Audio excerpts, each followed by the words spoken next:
Hey everybody, it's Eddie J on Crypto for GrowMyBag.tv. There is so much going on, so much going on. I couldn't fit everything into the Crypto Minute this morning, but I'm going to try to do everything right now, okay? Let's start off first with the GDP. We were expecting, or what was estimated was 2.0% rise. What we got was 3.3. On top of that, we saw jobless claims rise 25,000 to 214,000. Also, I believe previous count was revised down to 180 something. So that means that we're kind of moving exactly the way the Fed wants us to move. Again, I don't think that we're going to see a rate decrease within the first quarter. Possibly within the second quarter, but I'm really thinking the back half of the year.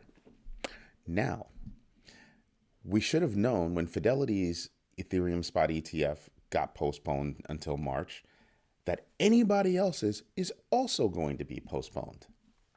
And here comes BlackRock. Exactly. They got postponed as well. Now, when I'm looking at this, I kind of sit there and go, yeah, to be expected. But then I go back to what I told you the other day where, crypto mom, Hester Pierce, is kind of like, it should not take a lawsuit to get Ethereum spot ETFs going, right? And I believe that to be true. It doesn't mean that there won't. She's just saying that it shouldn't take that. And my theory is well, they're commodities. So it should be not a problem. Make sure my application is correct, dot my I's, cross my T's, make sure I have the right contingencies in there. But because we already did this for another crypto, this should be a freaking cakewalk. It should be a cakewalk, not a problem. Easy peasy. As a matter of fact, some of the groundwork that was needed, for the Ethereum spot ETF is already there because of the Bitcoin spot ETFs. So one has to wonder, why is there a delay?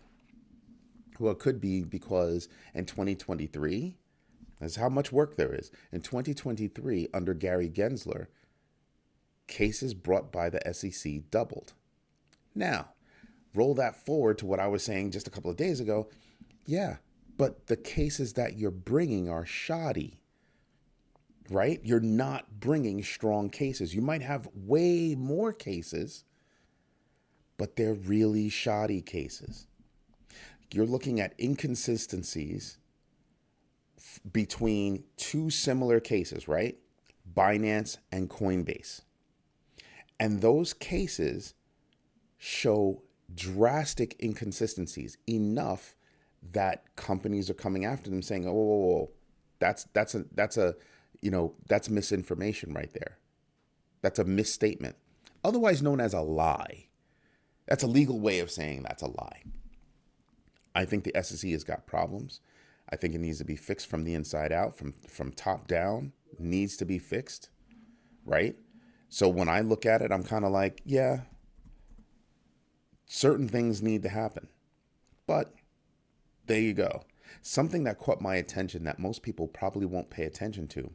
In Mexico, let me get these company names correct, Telefónica and Nova Labs have teamed up to send out Helium Mobile hotspots. I'm expecting Helium Mobile to explode. To explode. Think about what that can mean for Mexico. Communications is going to explode now. And I think we should be paying attention to it. I really, really, really, really, really do. Back at, what was it, last year or the year before? I was a fan of Helium. And then they had, some stuff going on, and I said, yeah, I'm good off that. I'm not interested now. But then they found their way. They quietly kept going, kept hammering, kept working, and found their way. And here we are. Here we are. I'm expecting some movement, some serious movement. Dead straight. Because think about what that can do for people. It's amazing. It actually is amazing. Now, something else that I wanted to bring up is the CEO of CryptoQuant is saying, well, the sell-off from Grayscale might not be what's really driving Bitcoin pressure down. My response is it's not just Grayscale, right?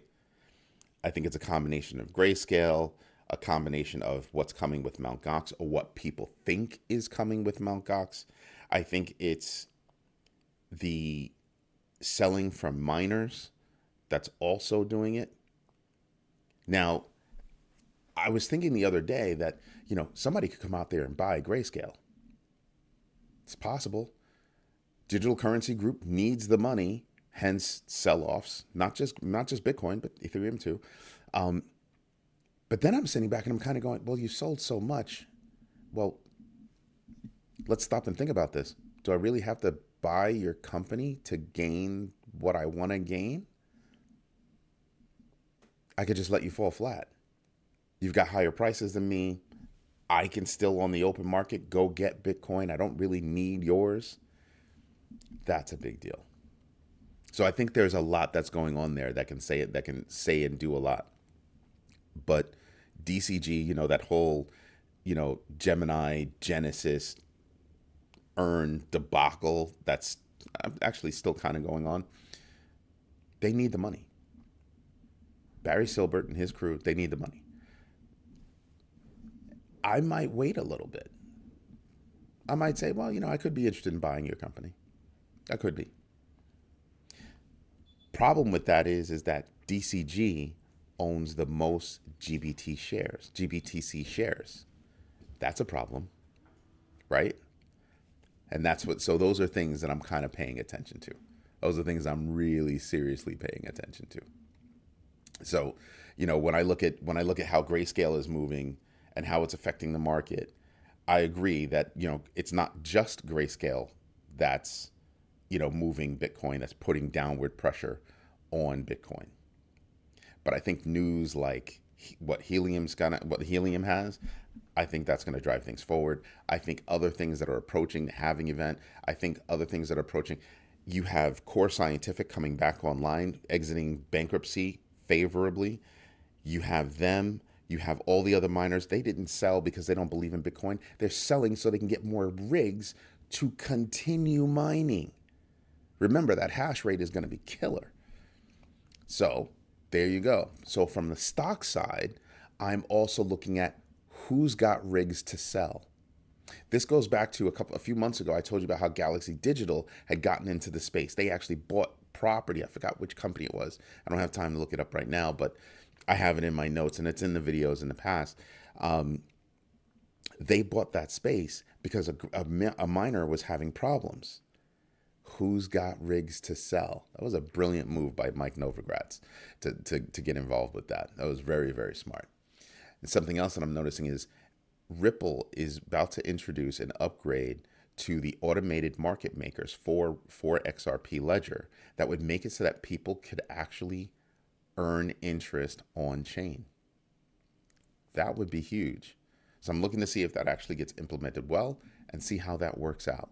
Because I've got a bag that I would like to collect money on. Just saying. Now, something else that happened, Singapore is about to see crypto payments happen in that country. Why? DBS Bank and Tower Capital own this company called AXS. AXS is partnering with AAA to actually do that. So the way it's going to work is you'll pay in crypto and then it'll flow back to fiat automatically. Just boom, boom. That's huge. That is huge, especially when you stop to think that DBS is actually involved in it, right? To me, that's a telling sign. Why? Because last year I told you about how DBS and a couple other banks, Polygon, Avalanche, few folks, Uniswap, were involved in their first first cross-border DeFi transaction. That was big. This is big. I keep paying attention to infrastructure moves. That right there is a major infrastructure move in a major crypto and financial hub. Now you know why I'm paying attention, because they're laying all the groundwork for the new world. The new world is going to include, I can whip out cash. Who carries cash anymore? I can whip out a credit card. I can whip out my crypto card. I can whip out my phone. Boop.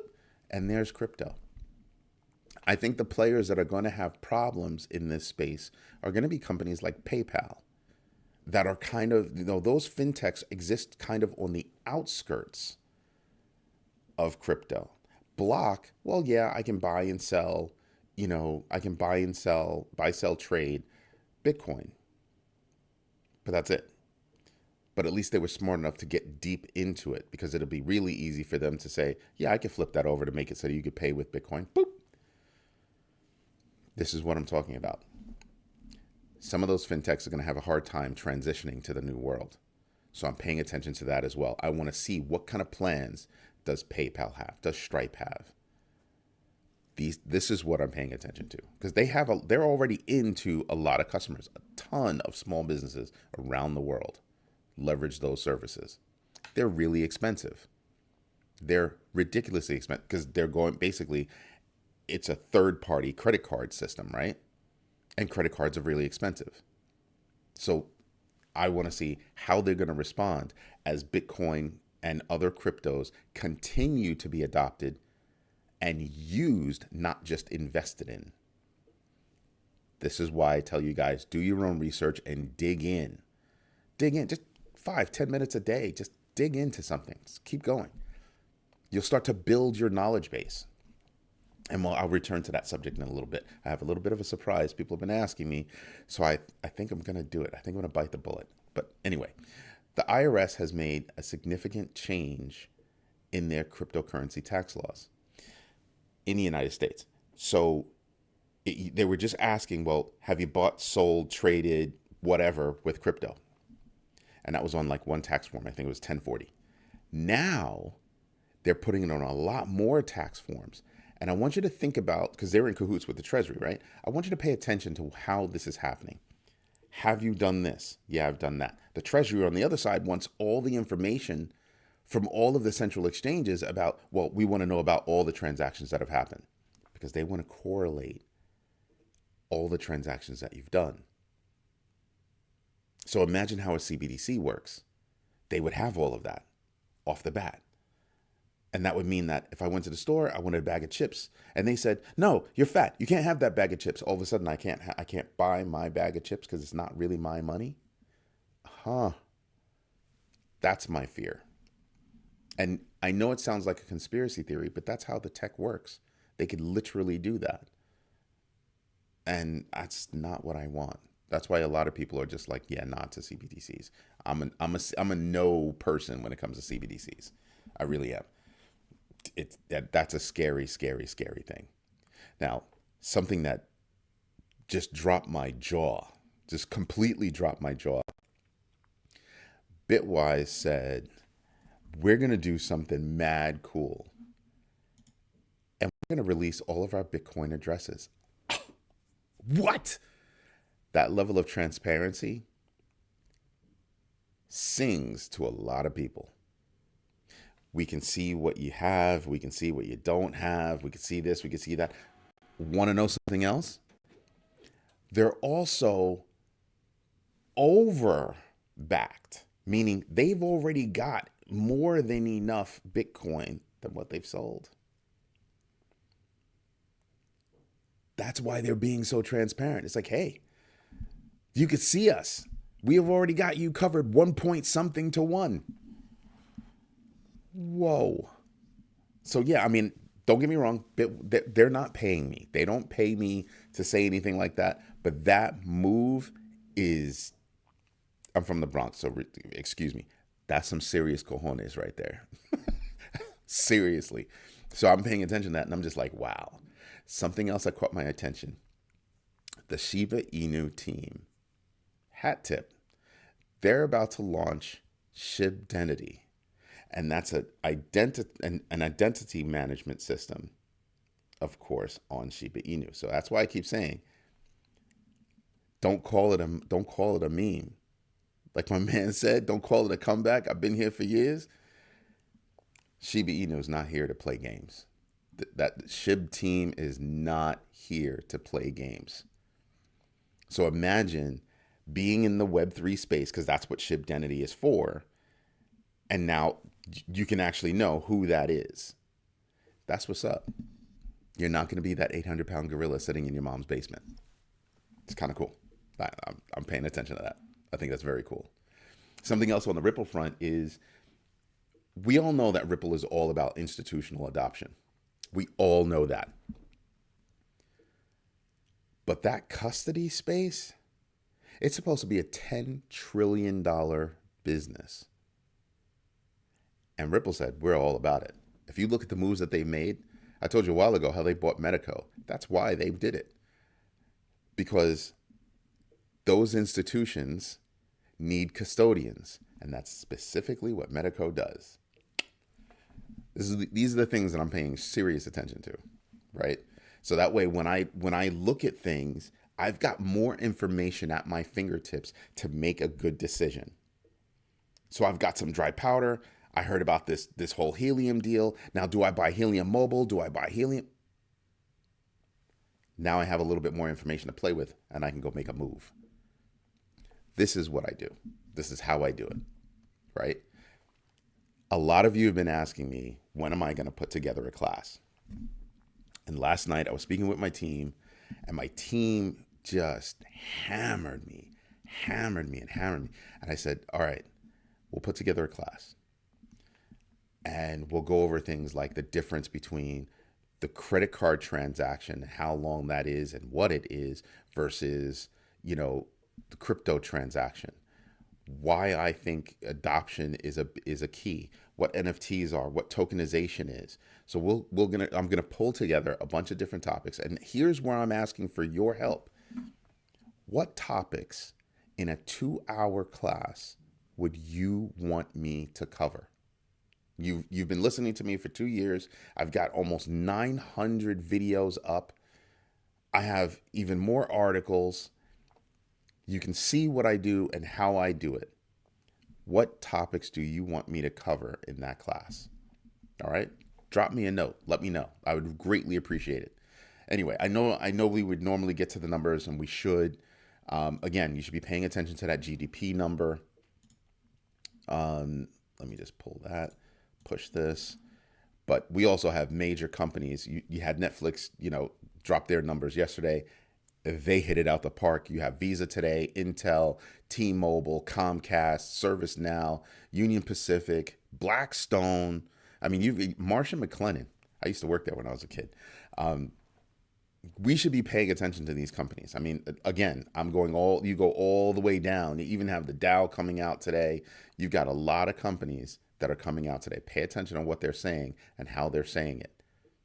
The other day, the number of companies that beat the street in their numbers was 62%.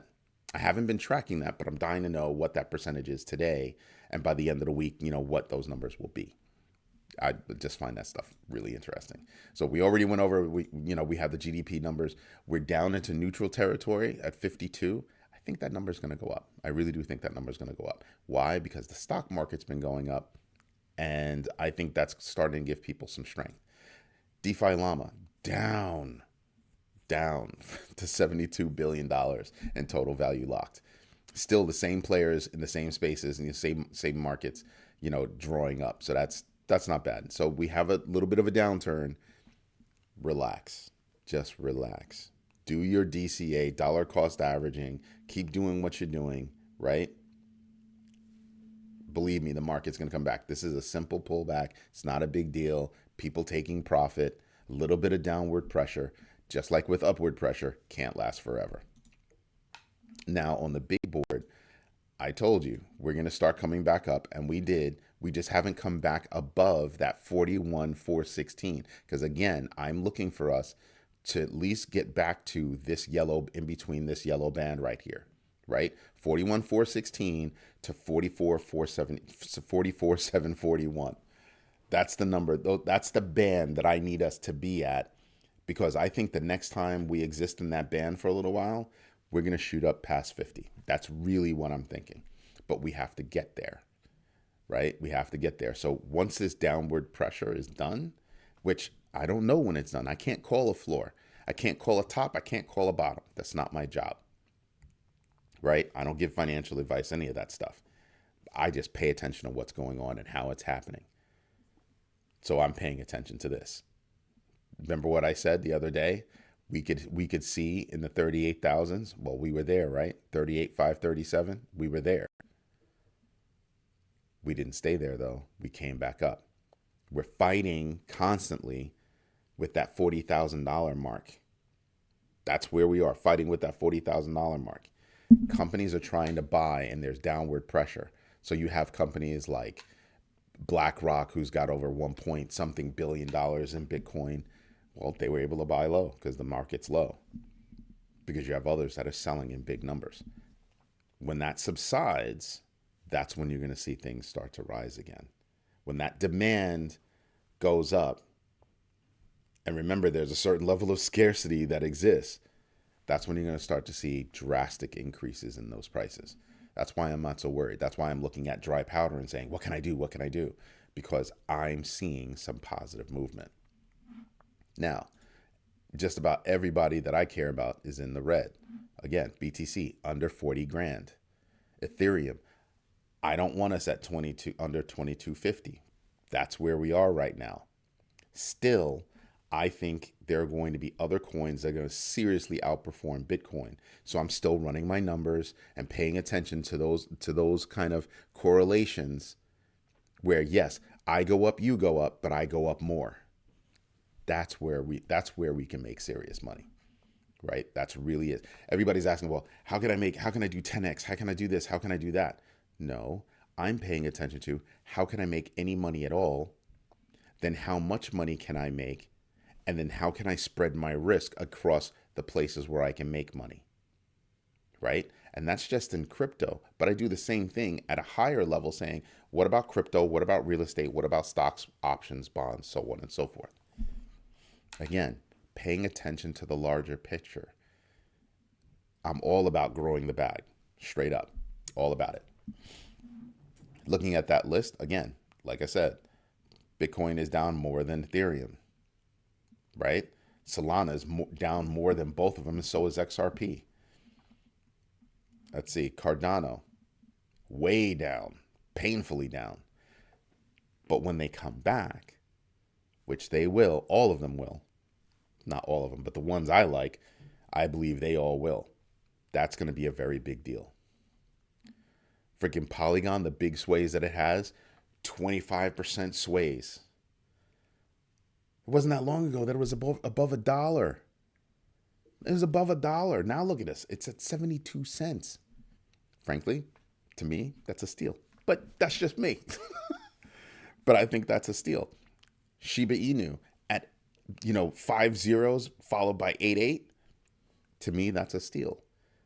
I can buy a ton right here and then watch it shave a zero in a couple of weeks, few weeks, and be crazy happy because I pulled crazy profit. Just saying, pay attention to what's out there and see what you could do with your finances and do your own research. Have the knowledge in your head to make the right decisions. Now, I've got to sign off again. Let me know what subjects you would like me to cover in a class, and I'll pull that class together and I'll get that class done and ready to go by like March, April timeframe. I look forward to hearing from you guys. Thank you very much. Have a good one. Bye-bye.